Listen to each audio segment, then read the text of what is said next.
વળી તે બોલ્યા કરે છે કે હાય હું માર્યો ગયો, હાય હું અનાથ છું. એવી રીતે લોકો રોયા કરે છે તો પણ તે લોકોને વૈરાગ્ય પ્રાપ્ત થતો નથી. એ આશ્ચર્ય છે. હવે એ તો એનું થવાનું તો થઈ ગયું, પણ આપણે તો પાછળનું બધું જોવું જોઈએ ને. વૈરાગ્ય થતો નથી કે આ કાંઈ નથી, આપણું આ જ થવાનું છે એવું નથી થતું. હવે આપણે રહ્યા છીએ એટલે બધું સંભાળવાનું છે એવું રહેશે, વૈરાગ્ય થતો નથી. એ આશ્ચર્ય છે.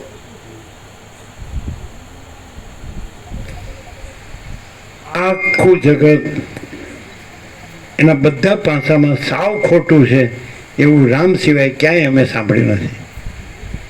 એક એક આસ્પેક્ટમાં, કોઈ બી પાસામાં તમે એમ કહો, તમે કોઈ પણ વસ્તુ બતાડો કે આ શું છે તો કે કાંઈ નથી, આ શું છે તો કાંઈ નથી, આ શું, એટલે રામ છે. બાકી એવું કોઈ અમે નથી સાંભળ્યું રામ સિવાય. તમે કોઈ પણ વસ્તુ બતાડો તો એમ કહે છે કે આ કાંઈ નથી, આમ સિદ્ધ કરે રીસર પાછું કે આ કાંઈ નથી, આ કાંઈ નથી. એવું કોને હોય? સૂર્ય હોય અને આખો પ્રકાશ પોતે પ્રકાશ નથી એવું જગત ભાસતું હોય, સમજાય છે ને? તો સૂર્ય જ કહે કે આ કાંઈ નથી, કારણ કે એનો પોતાનો પ્રકાશ નથી, પ્રકાશ સૂર્યનો છે. અને સૂર્ય એમ ન કહે કે પોતે જ પ્રકાશ છે તોય પોતે પ્રકાશ છે, અને એમ ન કહે કે આ પોતે પ્રકાશ નથી એવું આ જગત કાંઈ નથી તોય કાંઈ નથી. સૂર્ય ન કહે કે પોતે જ પ્રકાશ છે તોય પણ ન કહે તોય પોતે જ પ્રકાશ છે, અને એમ ન કહે કે આ પોતે જ પ્રકાશ નથી એવું આ જગત પોતામાં કાંઈ નથી, ન કહે તોય કાંઈ નથી. આવું વૈરાગ્ય ને આવું આત્મજ્ઞાન કોઈનામાં અમે ભાળ્યું નથી. દરેક માણસ આ બધું વાંચે, બધું સાંભળે, બધું બોલે, પણ જેમાં મળતો હોય એમાં જ મરે છે, એમાંથી નીકળતો જ નથી. કોઈ એવો માણસ મળે તો સારું. ચાલો, રામ જેવો કોઈ માણસ મળે તો કોક આપણો રસ્તો થાય. કે જેને પોતે જ અખંડ પ્રકાશ પરમાત્મા હોય અને પોતામાં આજે પોતે પ્રકાશ નથી, પોતે કાંઈ નથી, એવું જગત કાંઈ ન હોય તો એવું કોઈ હોય જોજો.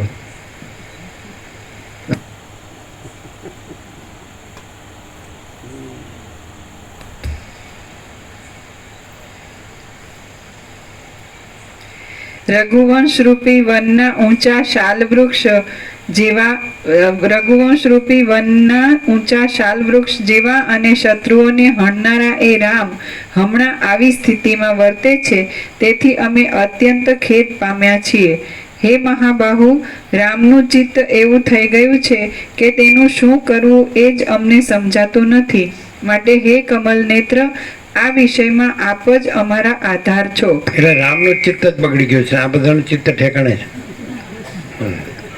જેને અખંડ પ્રકાશ પરમાત્મા જે પોતે રહ્યા છે અને જેને આ પ્રકાશ વિનાનું આ જગત અંધારું એ કાંઈ નથી, એ બગડ્યું. અને જેને અખંડ પ્રકાશ પરમાત્મા કાંઈ નથી અને આ અંધારા જેવું જગત જ સર્વસ્વ છે એનું ઠેકાણે છે. આ સારા વિનાશ કાળે વિપરીત બુદ્ધિ.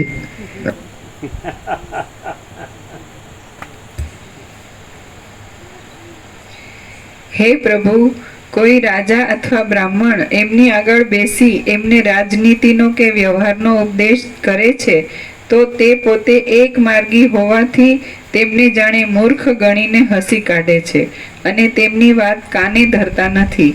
આ બાહ્ય દ્રષ્ટિથી જ જણાતું જે વિનાશી તથા વિસ્તીર્ણ જગત ઉઠ્યું છે તે વાસ્તવિક નથી, અને હું તો કોઈ એથી જુદો જ છું એવો નિર્ણય કરીને એ રામ તે વિશે વધારે સમજણ મેળવવા ઈચ્છે છે. આ બાહ્ય દ્રષ્ટિથી જ જણાતું જે વિનાશી તથા વિસ્તીર્ણ જગત ઉઠ્યું છે તે વાસ્તવિક નથી, અને હું તો કોઈ એથી જુદો જ છું એવો નિર્ણય કરીને એ રામ તે વિશે વધારે સમજણ મેળવવા ઈચ્છે છે. જેની બાહ્ય દ્રષ્ટિ છે એને આ પ્રકાશ વિનાનું જગત સાચું લાગે છે, અને હું તો એથી જુદો જ છું, એટલે હું તો અખંડ પ્રકાશ પરમાત્મા જ છું એ વિશે એટલે વધારે ક્લિયર થવા માંગે છે. ક્લિયર તો છે જ, પણ એકદમ ક્લિયર, પૂરા ક્લિયર થવા માંગે છે, 100% સત્તર અને નિસંશય. સમજાય? બાહ્ય દ્રષ્ટિથી દેખાતું આ વિનાશી અને વિસ્તીર્ણ જગત કાંઈ જ નથી, અને હું પોતે એનાથી જુદો જ છું, અખંડ પ્રકાશ પરમાત્મા. ના રામ પણ નથી ને જગત પણ નથી, આ બધું કાંઈ નથી. પણ એ વિશે વિશેષ સ્પષ્ટતા.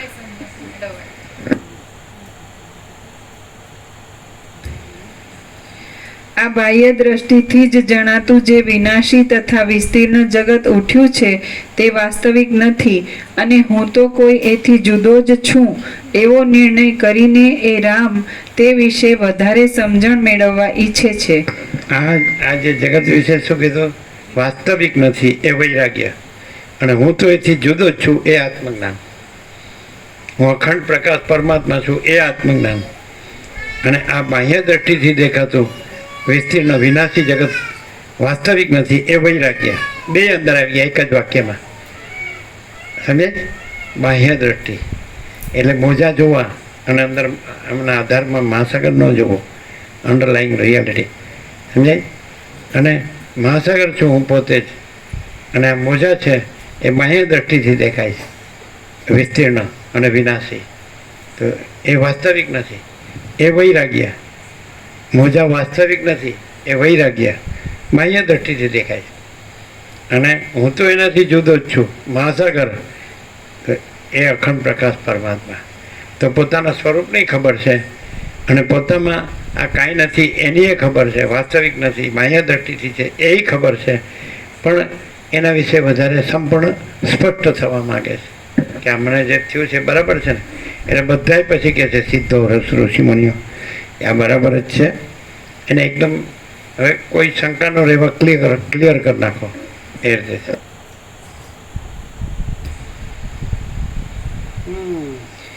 હે વિભુ, શત્રુમાં, પોતાના દેહમાં, મિત્રમાં, રાજ્યમાં, માતામાં, સંપત્તિમાં કે વિપત્તિમાં એમનું મન લાગતું જ નથી, તેમ વળી બહારના વિષયોમાં પણ એમના મનની પ્રવૃત્તિ થતી જ નથી.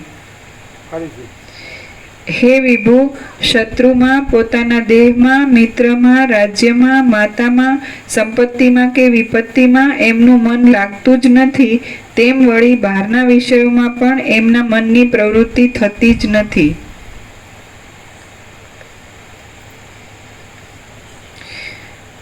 એમને સ્વાધીન વિષયો ઉપર રુચિ નથી, પરાધીન વિષયોની આશા નથી, કોઈ વસ્તુની ઈચ્છા નથી, અને છતાં એમના મનને વિશ્રાંતિ મળતી નથી.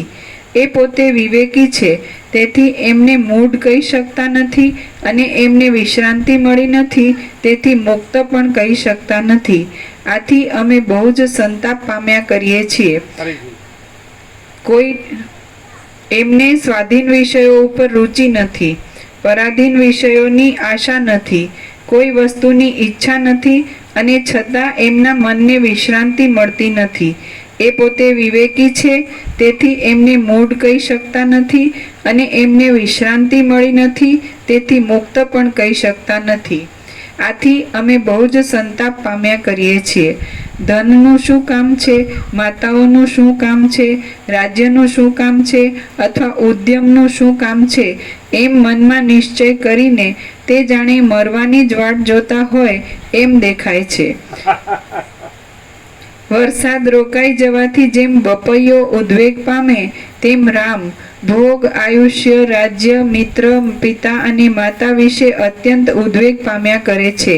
આ પ્રમાણે આપના પુત્ર ઉપર ઘણી શાખાઓના વિસ્તારવાળી વિપત્તિ આવી પડી છે, માટે આપે દયા કરીને તે વિપત્તિને ઉખેડી નાખવાને પ્રવૃત્તિ કરવી જોઈએ. હે પ્રભુ, રામનો આવો સ્વભાવ થઈ જવાને લીધે સઘળા વૈભવોવાળી આ વિસ્તીર્ણ સંસારરૂપી ઝાડ તેમને ઝેર જેવી પ્રતિકૂળ લાગે છે. એની નીચે ટાંચ છે. શ્રી રામના અનુચરોએ શ્રી રામની જે અવસ્થાનું વર્ણન કર્યું છે તેવી અવસ્થા પ્રાપ્ત થયા વિના, અર્થાત હૃદયમાં વિષય વૈરાગ્ય પ્રગટ્યા વિના સત્શાસ્ત્રનું શ્રવણ, તત્વ સાક્ષાત્કાર કરવામાં સમર્થ થતું નથી. શ્રી રામના અનુચરોએ શ્રી રામની જે અવસ્થાનું વર્ણન કર્યું છે તેવી અવસ્થા પ્રાપ્ત થયા વિના અર્થાત હૃદયમાં વિષય વૈરાગ્ય પ્રગટ્યા વિના સત્શાસ્ત્રનું શ્રવણ તત્વ સાક્ષાત્કાર કરવામાં સમર્થ થતું નથી.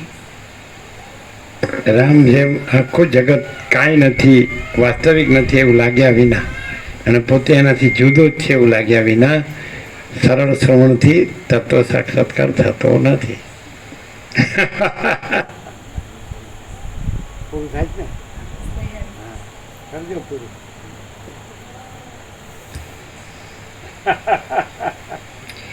હે પ્રભુ, રામનો આવો સ્વભાવ થઈ જવાને લીધે સઘળા વૈભવોવાળી આ વિસ્તીર્ણ સંસારરૂપી જાળ તેમને ઝેર જેવી પ્રતિકૂળ લાગે છે. આ પૃથ્વી ઉપર એવો મહાશય કોણ મળે કે જે રામને રાજ્ય સંબંધી યોગ વ્યવહારમાં નાખવાને સમર્થ થાય?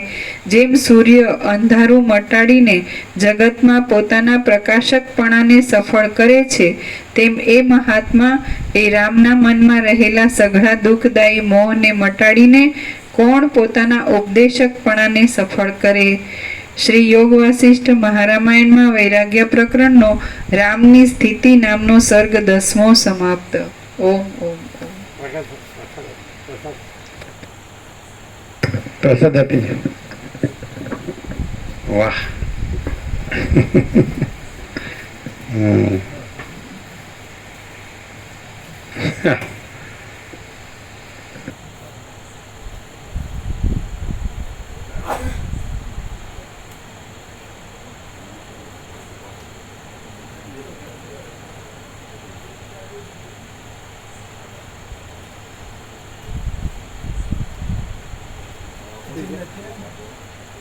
સવારે આપે છે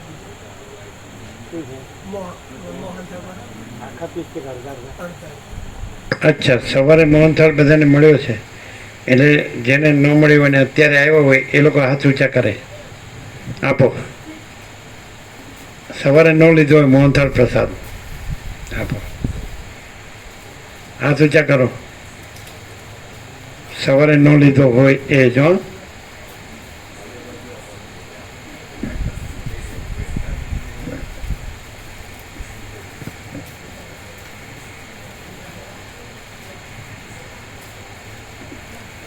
સવારે ન લીધો હોય મોહનથાળ પ્રસાદ એ હાથ ઊંચા કરે.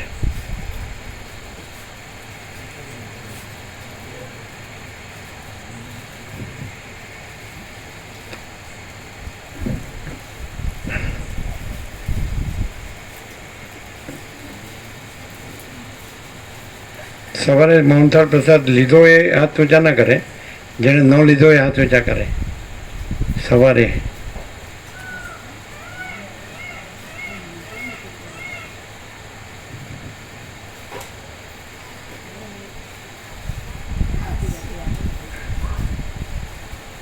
સવારે ન લીધો હોય એ જ લેજો.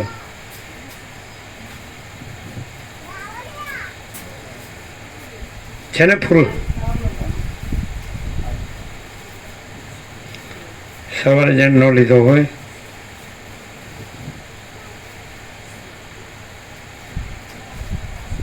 હાથ ઊંચા કરો.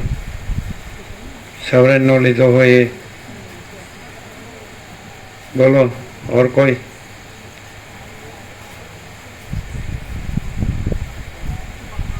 જુઓ 1 2 3 પહોંચી ગયો ને બધાને?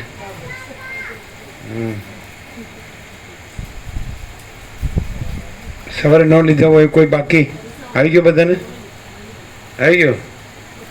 પહોંચી ગયો ને? બરાબર. બસ પ્રસાદ આવી ગયો ને? વ્યવસ્થિત મૂકી દેજો.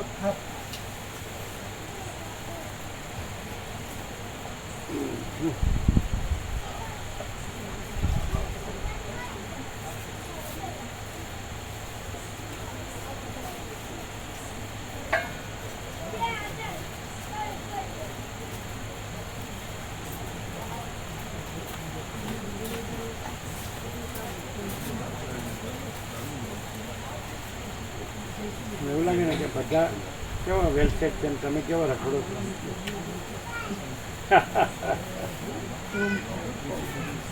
હમણાં તો કીધું આકાશ ક્યાં ખસે, આકાશ ક્યાં ખસીને જાય, આકાશ ક્યાં ખસીને ક્યાં જાય.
જય જય કરો જય જય બાબુ જય બાબુ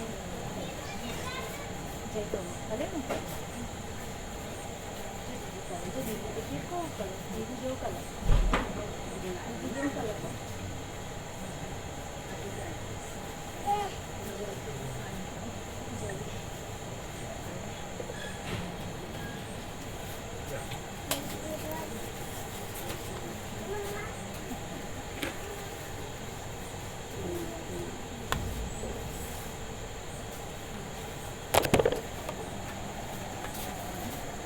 દિલ્હી વાળાને કેમ રહ્યો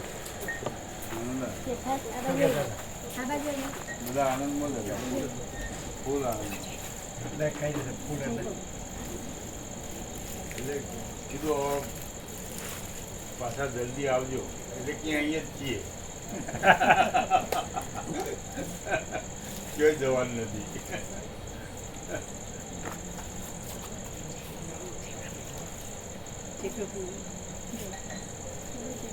પણ એ તો સરળ અને સંપૂર્ણ પ્રકાશ છે ને સંપૂર્ણ